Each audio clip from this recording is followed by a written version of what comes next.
आपलं जे सेवर आहे राष्ट्रीय वीज बचत महाअभियानमध्ये जे आपण युनिट लावतो तर ते कसं ऑपरेट करतं किंवा जसं लॉसेस वाचवतं हे आपल्याला कळेल. आता आपण एक मोटर लावतोय ज्याला लोड नाही आहे, लोड नसताना सुद्धा ते किती करंट वाचवते आपल्याला कळेल. आता हा लोड लावलेला आहे, याचं हे मी चालू करतो. आत्ता सध्या जर तुम्ही बघितलं तर 0 अँपियर आहे आणि साधारण 235 वोल्ट आहे. आता मी सरळ आपला एक लोड लावतो, जी मोटर आत्ता लावलेली. ही मोटर लावल्यानंतर हे 1.6 अँपियर तो करंट घेतो आहे, म्हणजे तेवढा त्याला लागतं आहे, गरज त्याची तेवढी आहे.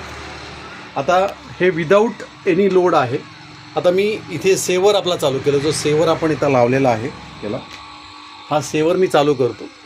सेवर चालू केल्यानंतर करंटमधला फरक तुम्हाला दिसेल.